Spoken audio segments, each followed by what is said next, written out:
착한 남편 뒤에 숨겨진 비밀, 참던 아내의 마지막 선택.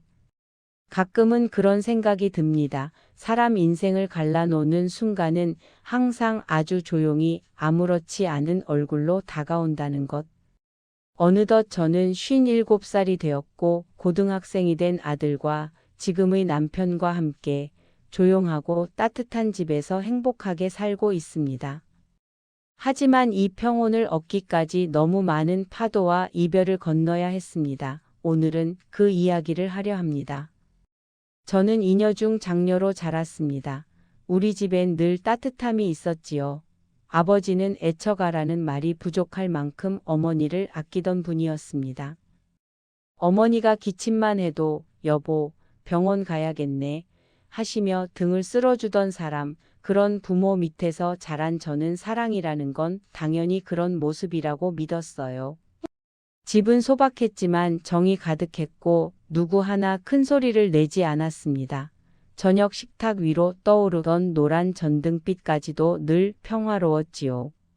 아버지는 말이 적었지만 등을 토닥이며 언제나 방향을 잡아주는 사람이었습니다. 첫사랑의 이별을 겪고 밤새 울던 날, 저희 방문 앞에 머무시다가 조용히 귤 한 봉지를 두고 간 것도 아버지였습니다. 그때는 몰랐어요. 그 모습이 내 평생의 사랑 기준이 될 줄은, 그리고 그 기준 때문에 한 남자에게 더 크게 다칠 줄도 몰랐습니다. 대학을 졸업한 뒤 저는 작은 무역회사에 취직했습니다. 그리고 거기서 2살 많은 제 사수를 만났지요. 그는 차분하고 섬세하고 예의 바른 사람이었습니다. 제가 서류를 들고 허둥대면 조용히 옆에서 정리해주던 사람, 그 친절은 가벼운 호의가 아니라 책임감 있는 배려였어요. 그런 모습에 저는 금세 그에게 마음이 갔습니다. 늦은 야근 뒤 창가에서 마시던 종이컵 커피, 피곤해 보인다고 웃으며 어깨를 툭 건네던 손길. 그 순간들이 서서히 사랑이 되었고 우리는 결혼했습니다. 결혼에는 우여곡절이 많았습니다. 아버지가 반대가 심하셨어요. 남편이 외동아들인데다 군대도 안 갔다 왔다는 점에 결혼을 극구 반대하셨습니다. 하지만 자식 이기는 부모 있나요? 끝내 어쩔 수 없이 허락하셨지요. 결혼식 날 아버지는 제 손을 꼭 잡고 행복하게 살아라 말했지만 그 눈가에는 눈물이 맺혀 있었죠. 아버지의 걱정과는 달리 결혼 후에도 남편은 다정했고 가정적이었고 성실했고 나무랄 데가 없어 보였습니다. 딸 둘을 낳고 자그마한 무역 일을 하며 넉넉하진 않아도 안정된 삶, 그때의 저는 믿었어요. 아버지 같은 사람이다 라고 정말 그렇게 믿었습니다. 결혼 전 시어머님이 조용히 말씀하신 적이 있어요. 본인들 이제 수입도 없고 나이도 들어 일도 못하니 한 달에 50만 원씩 생활비를 달라고 하셨었죠. 그때는 그게 어렵지 않다고 생각했습니다. 결혼 후에는 시부모님이 더 자주 돈 이야기를 꺼냈습니다. 농사가 힘들다. 요즘 벌이는 괜찮니? 하며 은근슬쩍 수입에 대해 궁금해 하셨어요. 남편은 항상 웃으며 조금 보내드릴게요. 라고 말했죠. 그때까지만 해도 효심이라 생각했습니다. 아이들 교육비가 본격적으로 들던 해, 시부모님은 큰돈을 요구했습니다. 시골집 인테리어 좀 해야겠다. 집이 오래되니 고칠 곳이 많구나. 저는 숨이 턱 막혔죠. 지금은 조금 힘들 것 같아요. 조심스럽게 말했지만 그 순간 시부모님의 표정이 굳었습니다. 남편은 부담 갖지 마 하며 상황을 정리했고 그 뒤로 큰 요구는 없었습니다. 그때는 몰랐어요. 그 침묵이 폭풍의 전조였다는 걸. 그해 겨울 우연히 남편 컴퓨터에서 인터넷 뱅킹을 열어본 순간 저는 심장이 멎는 줄 알았습니다.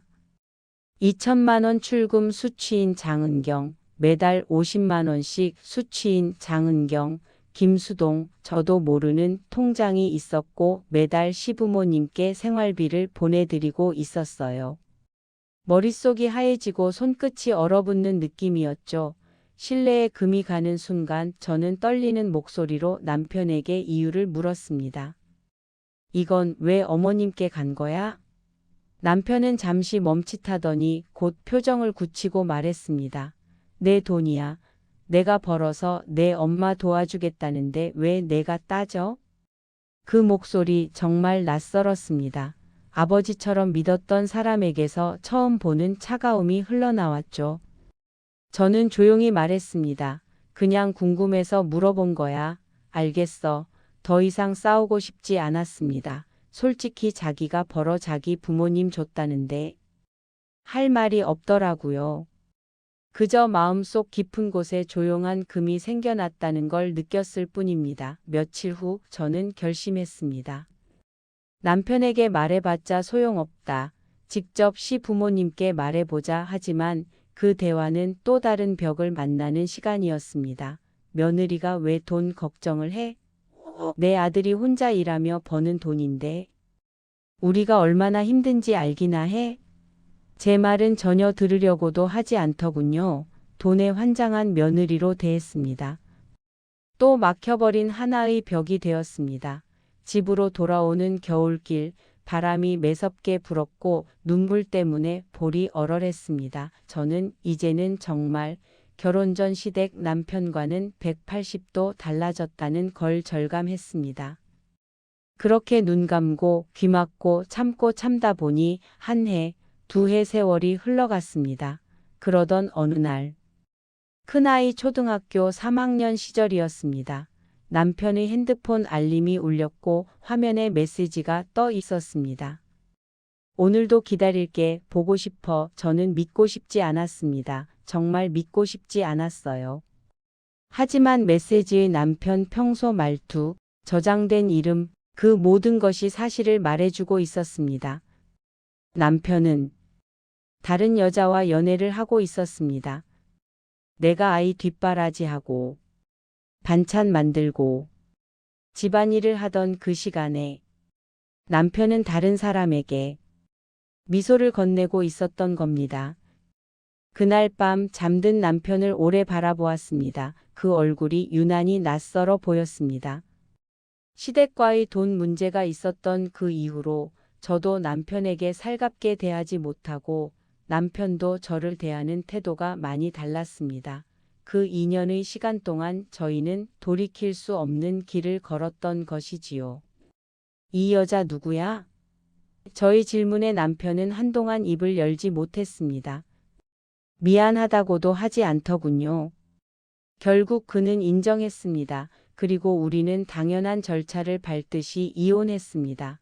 위자료는 받았지만 전업주부였던 저는 아이들 양육권을 가져올 수 없었습니다. 3학년, 2학년 아이들을 놔두고 집을 떠나야 했습니다. 아이들은 할머니가 와서 양육하기로 했습니다. 아이들과 헤어져야 하는 그 마음의 상처는 시간이 지난 지금도 심장이 타들어가는 고통으로 기억됩니다. 하지만 시댁에서의 푸대접, 남편의 무시, 외도는 견딜 수가 없는 스트레스였습니다. 제가 살기 위해 떠날 수밖에 없었습니다.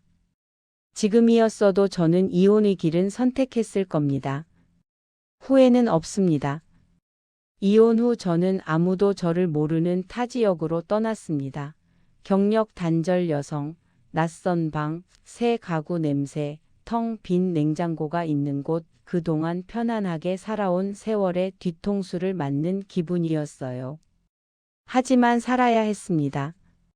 면접을 보고, 자격증 공부를 하고, 밤에는 혼자 식탁에 앉아 아이들 사진을 보며 울기도 했습니다.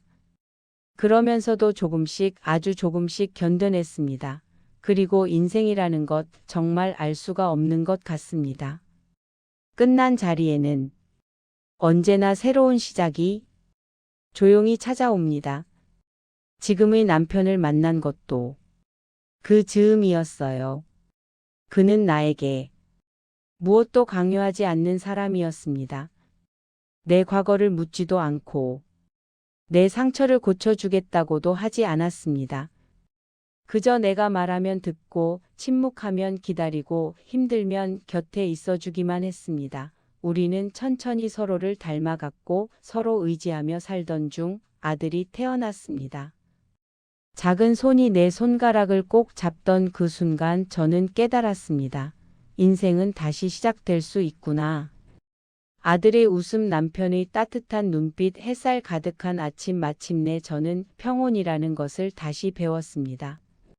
그리고 지금의 삶은 이렇게 행복해도 되나 하는 생각이 들 때가 많을 정도로 잘 살고 있습니다. 가끔 옛 남편을 떠올릴 때가 있습니다. 그가 왜 그렇게 변했는지 생각해 보기도 합니다.